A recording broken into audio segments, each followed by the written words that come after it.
Nous continuons toujours, chers pêcheurs, avec la technique de pêche au ballon. Et cette fois-ci, croyez-moi, vous allez être surpris. Alors restez bien jusqu'à la fin.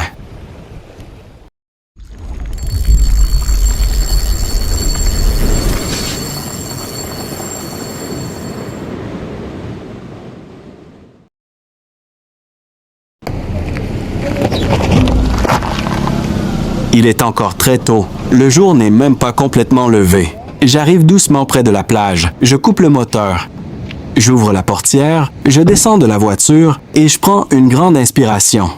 L'air est frais, pur, presque revigorant. Ça réveille instantanément. C'est un moment simple mais puissant. Je prends mon matériel tranquillement, sans me presser. Chaque geste fait partie du rituel. Préparer ses affaires, vérifier que tout est là, c'est déjà entrer dans la session. On sent que la journée commence bien. La pêche, ce n'est pas seulement lancer une ligne à l'eau, c'est tout ce qu'il y a autour. Ces instants de calme, cette tranquillité, ce lien avec la nature. Ici, il n'y a pas de stress, pas de bruit de la ville, juste la mer, le sable et toi. Se lever aussitôt, ce n'est jamais facile. Le réveil pique un peu, on hésite parfois, mais une fois sur place, on ne regrette jamais. Au contraire, on se demande même pourquoi on ne le fait pas plus souvent. Cette marche, elle compte énormément. Ce n'est pas juste un déplacement, c'est un moment pour se mettre dans l'ambiance, pour observer autour de soi, écouter la mer, sentir le sable sous les pieds. Et puis, mine de rien, c'est aussi du sport. Marcher avec le matériel, respirer cet air frais, ça fait du bien au corps et à l'esprit. C'est une vraie coupure avec le quotidien. J'arrive enfin. Je m'arrête quelques secondes, je regarde l'horizon. Et là, je le sens. Aujourd'hui, il y a quelque chose de différent. Alors, restez bien avec moi jusqu'à la fin, parce que cette session, avec la technique au ballon, risque vraiment de vous surprendre. Dès mon arrivée au spot, avant même de sortir les cannes, je commence toujours par préparer mon salabre et le fixer au rocher. Ça peut paraître banal, mais crois-moi, ça fait toute la différence quand il faut agir vite. Maintenant, le point clé de cette technique, l'appât vif. Il faut d'abord l'attraper et aujourd'hui, je te montre une méthode simple mais redoutable avec une canne fixe. On commence par préparer une pâte secrète. Dans un petit récipient, je mets un peu de farine. Puis, j'ajoute de l'eau progressivement en mélangeant. L'objectif, obtenir une pâte légèrement liquide, élastique et bien homogène, comme tu vois ici. Ensuite, le montage. J'utilise un flotteur de 40 grammes. Juste en dessous, je monte une série de petits hameçons reliés entre eux. Important, aucun plomb. Comme ça, la touche est ultra sensible et le poisson ne sent aucune résistance au moment de l'attaque. Après ça, j'immerge complètement les hameçons dans la pâte. Je prends le temps de bien enrober le montage avec les doigts pour que la pâte tienne parfaitement. Je lance à l'eau et là, j'attends. Chaque petite touche fait monter l'adrénaline. Les avantages de ce montage sont clairs. Tu ressens la moindre touche, c'est discret, naturel et surtout très efficace pour capturer du vif rapidement.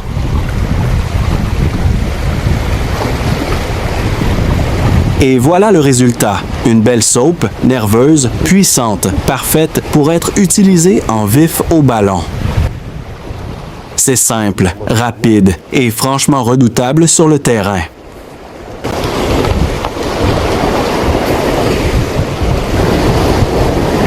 La technique de la pêche au ballon, comme son nom l'indique, repose sur l'utilisation d'un ballon.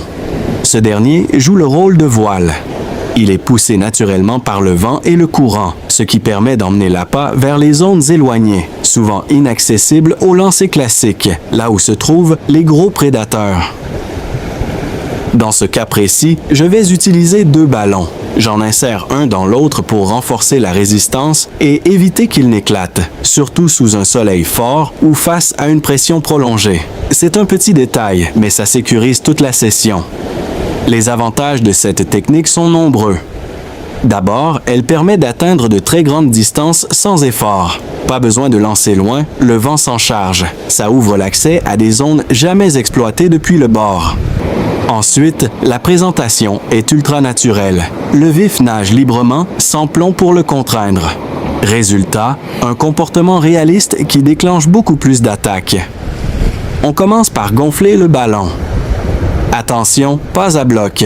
Il faut trouver le bon équilibre. Suffisamment gonflé pour offrir une bonne prise au vent, mais pas trop pour éviter toute fragilité inutile. L'objectif, c'est qu'il se comporte comme une vraie voile, capable d'exploiter le vent de manière constante et contrôlée. Dans ce montage, j'utilise un système de double ballon. Un ballon à l'intérieur d'un autre. Ça renforce énormément la résistance, surtout sous un soleil fort où la pression interne augmente. Résultat, beaucoup moins de risques d'éclatement, même après plusieurs heures en dérive. Ensuite, on passe au bas de ligne, et là, on ne plaisante pas. Fluorocarbone d'un diamètre minimum de 80 sur 100, et souvent plus selon les conditions.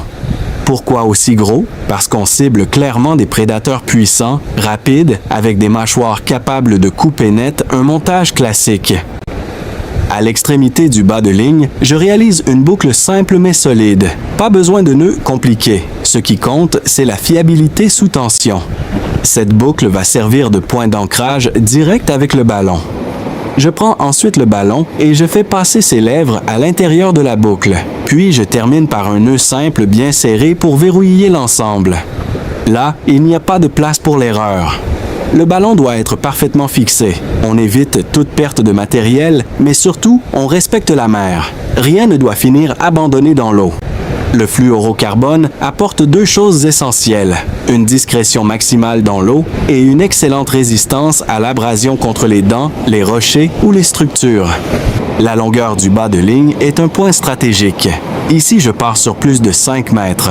Ce n'est pas un hasard. Cette longueur permet de bien éloigner le vif du ballon, qui peut être un élément suspect pour les poissons méfiants. Mais surtout, ça permet d'exploiter différentes couches d'eau.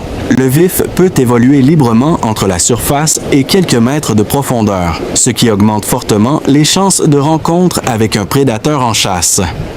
Après ça, je prépare le raccord avec la ligne principale. J'attache un émerillon rolling de bonne qualité au corps de ligne avec un nœud solide.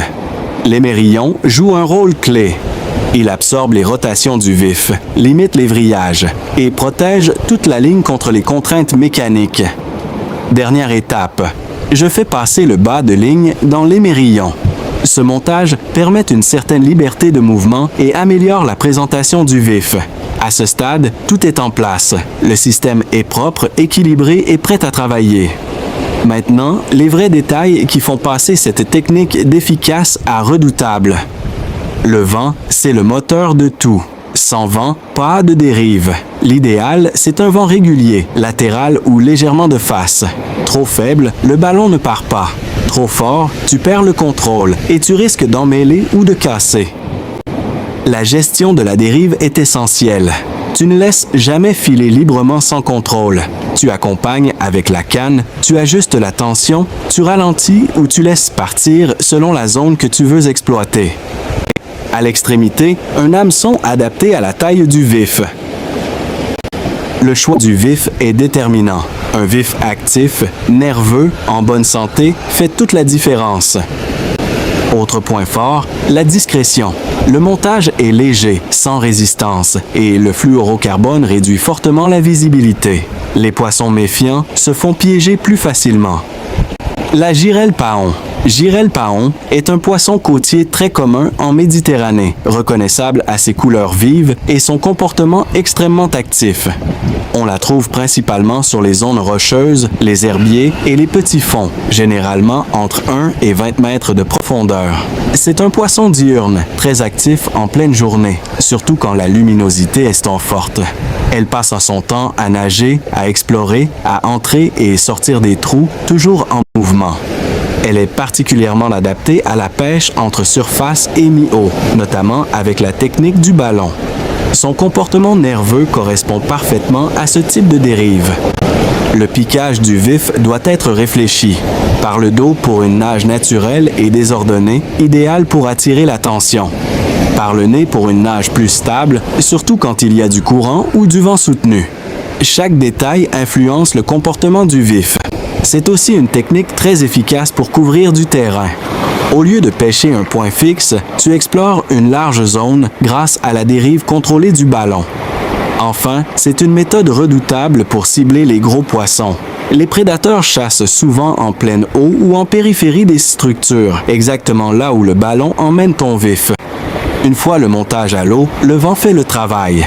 Le ballon s'éloigne progressivement, emmenant le vif vers le large, souvent au-dessus des zones rocheuses, des cassures ou des herbiers, qui sont des spots clés. Au final, attendez la suite de cette technique dans la prochaine vidéo. Si cette méthode vous est utile, n'hésitez pas à soutenir la chaîne. Likez, commentez et partagez au maximum. Rendez-vous dans la prochaine vidéo pour encore plus de techniques et d'astuces au bord de l'eau.